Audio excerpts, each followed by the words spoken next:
The Raid 2 Berandal, which actually means Thug, is the sequel to 2011's The Raid Redemption, but was actually written before the first one was made. However, they didn't have a big enough budget to make it into a movie, so they decided to hold off, settle for what was The Raid, which of course ended up becoming very successful, and they were able to have a big enough budget to make that script into what is the sequel, which is also just as good, if not better than the original, because not only does it continue to have some of the best action scenes of the past decade, but it also has a really cool story going along with it, almost feeling like The Departed. Because what this one covers is 2 hours right after the events of the first one. The main character, Rama, gets put undercover to find out where all these crooked cops are coming from. The way that he does that is that he goes to jail and he befriends one of the sons of one of the head mobsters. And after he gets out of jail, he joins them as a paid assassin. He just goes around beating everyone around him. And while the first one was very action-packed, it was also very fast-paced. This one, however, is much longer than 2 hours, and it also has a lot of the action sequences just spaced out throughout, meanwhile having these long story sequences that set up to the fight sequences placed all throughout the movie. However, I wouldn't say that that causes the movie to drag, but instead adds a lot more substance to it, because each fight isn't just happening like two guys, oh, you stepped on my sneakers, and they start doing kung fu. Each story element leads up to one of these fights, and once it gets to the fight, the pre-fight is probably one of the most intense parts, because it feels like scenes from The Grandmaster where everything is just getting very quiet and it's just building up and it's getting very slow until boom, people start breaking their necks just like a $1 Million Baby. And it's definitely some of the best action caught on film, mainly because the guy's going up against these dudes, these assassins that have knives with them, and he's fighting them. Two characters who the director himself referred to as Hammer Girl and Baseball Batman, and even more interestingly enough, the actor who played Mad Dog, who was the bad guy in the first movie, comes back as another character who's still just as BA. But what really separates this movie from all the other action movies is that you can actually see the fight scenes. It's not cut up, it's not too close, it's not all shaky cam. You can actually see that they're fighting, they're actually making contact, and the scenes are really well done because they choreograph them. 6 months of training for all of these actors. One of the final scenes that they have was just planned for 6 weeks of making sure that everything was going to be done right, and then 10 days to actually film the scene. And I'd have to say that it's one of the longest and most intense fight scenes I have ever seen, because not only are you as drained as the character once the scene finally ends, but it's not like when you go see a Jackie Chan movie and you come out of the theater thinking you can do kung fu.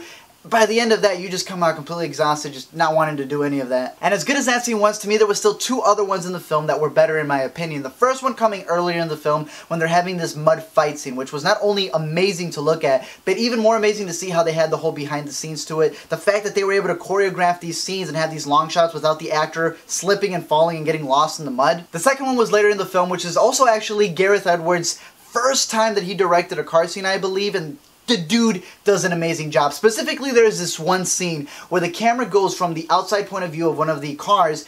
It zooms in all in one shot inside of a car, gets the whole view of it, leaves that car, and ends up in another car. All of this while the cars are moving again in one take, and it's not like when Hit Girl's on top of the car and she's like fighting and you can definitely tell it's green screen. This is all happening on a street, and as cool as it looks, it's even better when you're very interested in the behind the scenes to see how they actually did it, and to know that they have one of the camera guys dressed up as a seat in the car to be able to grab the camera and pass it on to the other guy who's dangling off of a car is insane. But as much as I love the movie, I can still see that there are some things that don't click here and there. One of them being that I can see how many people will think that some of the scenes drag up, especially with the stories, many times, sometimes with the action scenes. But I wouldn't say that I would want to take out any scene from the movie or shorten it at all, because I thought that they all worked very well. However, I would say that as awesome as the action is, they still suffer from that point where they have all these people versus this one guy, and those extras who are all the way in the back are just like chilling there until it's their turn to just come up and get beat up. It also suffers from the famous bad guy who has absolutely no aim, even though he's shooting and aiming at the one guy who's driving a car with his window completely blasted off, yet misses every shot even though he's right next to him. There's a scene when one of the characters who's very important dies, and he dies in this very beautiful scene, but he dies in the snow. Yet everywhere else in the movie, there is no snow, except for that one scene. Heck, there's even a point in the movie when they go fishing, and it seems like they only had that one shot to make that one shot look pretty cool. And the last one is an aspect of the movie where they have to plant a wire on this one guy, and the place that they place it in is one of the dumbest places to place it in, because this guy would have actually seen it way before he conveniently sees it at an appropriate time in the movie. But of course, those are just very minor things to this movie that I thought overall was really amazing, and one that you should definitely check out if you saw the first one, or if you haven't seen the first one, definitely see that one, then go see this one and let me know what you think. And also your thoughts on the remake, because of course there's going to be an English remake.